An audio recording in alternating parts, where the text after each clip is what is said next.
আজকে আপনাদের একটা টেকনিক শেয়ার করব। যারা সেলাই কাজের নতুন, এই যে এরকম পাথরের কাজ করা থ্রি পিসগুলো যারা সেলাই করতে পারেন না, সুই ভেঙে যায়, শুধুমাত্র তাদের জন্য আজকের ভিডিওটা। আশা করি ভিডিওটা আপনাদের ভালো লাগবে। আর আমি বিজনেসের জন্য বেশ কিছু বিছানা চাদর নিয়ে আসছি, সেগুলো আপনাদের সাথে শেয়ার করব। তো এখানে যতটুক আমি পাথর ছিল অতটুক জায়গা আমি হাতে সেলাই করে নিব একদম পাকাপোক্তভাবে। আপনারা চাইলে কিন্তু এই স্টোনগুলো উঠাতে পারতেন, কিন্তু আমি একটা ভুল করছি। সেটা যে আমি এই কাপড়টা যেহেতু একদম কুচকানো ছিল, তো আমি এই কাপড়টা আয়রন করা হয়েছে, যার কারণে স্টোনগুলো একদম পাকাপোক্তভাবে লেগে গেছে। আমি কোনোভাবে এগুলো আর উঠাতে পারতেছিলাম না। এখন আমার কষ্ট করে এখানে তোরপাই করতে হবে। আমি একটা পাথর হাত দিয়ে উঠাইতে যেয়ে আমার কাপড় ছিঁড়ে গেছে, কিন্তু আপনার পাথর ওঠে নাই। এগুলো এরকমই। আপনি যদি ভালো কোয়ালিটির আঠা দিয়ে লাগিয়ে তারপর যদি এগুলো একটু আয়রন করতে পারেন, তাহলে কিন্তু আর এই স্টোনগুলো উঠে না। যার কারণে এখন আমি কি করলাম, হাতে সেলাই করে রাখলাম। যতটুকু জায়গা আমি এই স্টোনগুলো ছিল পুরাটাই আমি খুবই সাবধানতার সাথে সেলাই করেছি, কিন্তু এই জায়গাটা কোনোভাবে করা সম্ভব না। যার কারণে আমি এতটুকু জায়গা হাতে সেলাই করলাম।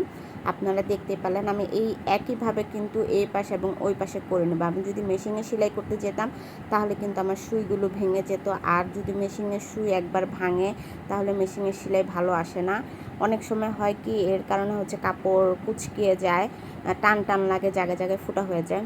তো বিজনেসের জন্য বেশ কিছু বেডশিট নিয়ে আসছি, আর এগুলো কিন্তু একদম কোয়ালিটিফুল বেডশিট। এই যেই বিছানার চাদরটা বিছানো দেখতেছেন, এটা থেকে কিন্তু রং উঠেছে, বাট এগুলো থেকে এক ফোঁটাও রং উঠবে না, একদম কালার গ্যারান্টি।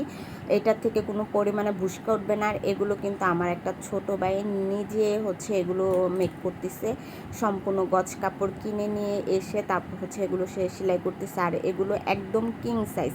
আপনারা যারা অনেকে বলেন যে আপু 7 ফিট বাই 5 ফিট খাটে হবে কিনা, এটা 8 ফিট বাই 6 ফিট যে খাটগুলো তার থেকেও বড় বিছানার চাদর। তো আপনারা একদম নিঃসন্দেহে এই বেডশিটগুলো নিতে পারেন।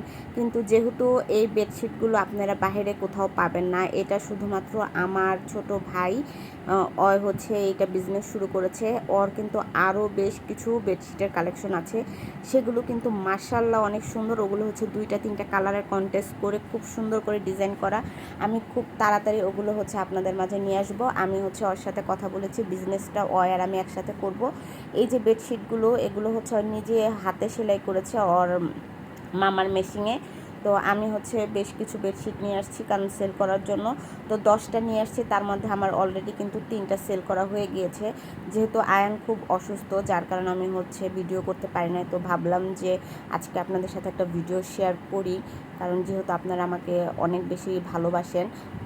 আর এগুলো কিন্তু খুবই কোয়ালিটিফুল বেডশিট, আর সেলাইগুলো যেহেতু নিজেরা পার্সোনালি করা, সেলাইয়ের কোয়ালিটি অনেক ভালো। আর এই যে দেখতে পাচ্ছেন বেডশিটগুলো কিন্তু মাশাআল্লাহ মাশাআল্লাহ অনেক সুন্দর। আমি কিন্তু এটা জাস্ট অর্ধেক পার্ট খুলেছি, পুরাটা খুলব না। আর এটা কিন্তু টেক্সটাইলের যে কোম্পানি, এগুলো সবগুলো কি দুবাই তার স্টাইলের বেডশিটগুলো করা, একদম কিং সাইজ।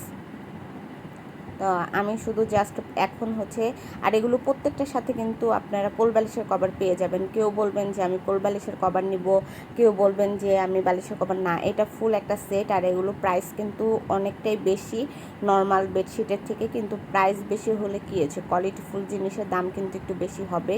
আর ওর সাথে আমার এখন কন্ট্যাক্ট হয়েছে, এরপর থেকে ওর যত বেডশিট আছে সেগুলো বালিশের কভার, কোল বালিশের কভার, বেডশিটের সাইডের সেলাইগুলো সেগুলো আমিও করব, এবং আমিও বিজনেসটা করব, আমিও ওর বেডশিটগুলো সেল করব। দুইজনে পার্টনার থাকব। এখানে শুধুমাত্র আমার একটা লাভ হবে, সেটা আমি মূলধন ইনভেস্ট করব না। এখানে আমি লাভের প্রফিটটা নিব, এবং যে সেলাই কাজের যে মজুরিটা সেটা আমি নিব।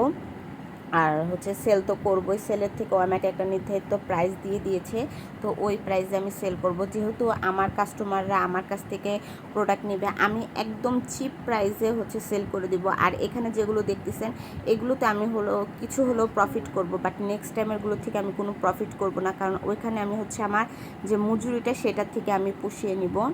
তো এখানেও যে কয়টা বেডশিট আছে এগুলো কিন্তু মাশাআল্লাহ দিলে অনেক সুন্দর, অনেক সুন্দর। আপনারা সামনে আরও ধামাকা ধামাকা বেডশিট দেখবেন, যেগুলো অন্য কোনো পেজে বা অন্য কোনো কোথাও অন্য কোনো দোকানে আপনারা পাবেন না। ওগুলো সম্পূর্ণ আমার এবং আমার ছোট ভাইয়ের কাস্টমাইজ ডিজাইন হবে, কারণ আমি ওকে আইডিয়া দিব, ওই আমাকে আইডিয়া দিব। এখানে হচ্ছে 3 মাথার আইডিয়া দিয়ে হচ্ছে কাজ করা হবে। আশা করি আপনাদের অনেক ভালো লাগবে। ওর কিন্তু হচ্ছে অলরেডি অনেকগুলো হাতের কাজের বেডশিট সেল করা হয়ে গিয়েছে। তো আমি হচ্ছে পিকচার দেখেছি, আমি ওকে বলেছি যে তাহলে আমিও তোমার সাথে অ্যাড হব। বলল যে ঠিক আছে আপু। যেহেতু ওর ঘরে কোনো মেশিন নাই, বাহিরে যেয়ে সেলাই করার খরচটা অনেক বেশি পড়ে যায়। মজুরি একটা বিছানার চাদরকে কাস্টমাইজ করে ডিজাইন করতে কিন্তু 600 থেকে 700 টাকা মজুরি দিতে হতো। তো আপনারা আইডিয়া করতে পারেন যে একটা বেডশিট কত টাকা করে সেল করা হতো। তো যেহেতু এখন আমি কাজ করব, আমার মা করব, আমি অবশ্যই হচ্ছে আরও কমে কাজ করব। প্রফিট আমি বললাম না যে আমি কাপড় থেকে কোনো লাভ করব না, মজুরি যেটা সেটাই আমার থাকবে। এতে করে হবে কি জানেন, আমার সেলটা বেড়ে যাবে। আর সব সময় কাস্টমারের চাহিদা অনুযায়ী কাজ করব। আমার যেহেতু অনেকগুলো বেডশিটের অর্ডার ছিল, যার কারণে আমি ওর কাছ থেকে এই 10 পিস বেডশিট নিয়ে আসছি। মাশাআল্লাহ, যে 3টা বেডশিট সেল হয়ে গেছে, কাস্টমার বলছে যে নেক্সট টাইম সে আরও আমার কাছ থেকে নেবে। কারণ হচ্ছে এগুলোর কোয়ালিটি একদম বেস্ট একটা কোয়ালিটি, যে মানে কি আর বলবো। তো লাস্ট একটা বেডশিট আপনাদের দেখাবো। কাস্টমার বলছে কি এই বেডশিটটা ওনার ছেলের নাকি পছন্দ হয়েছে, সেটা দিয়ে উনি নাকি পাঞ্জাবি বানাবে। বলতেছে যে এটার কাপড় এতটাই সফট, এটার মানে লাস্টে যে বেডশিটটা, এই যে আমার হাতে যেটা দেখতে পারতেছেন, এটার কাপড়টা অনেক সফট, এতটাই সফট। এটা হচ্ছে তার ছেলে দেখে বলতেছে পাঞ্জাবি বানাবে। তো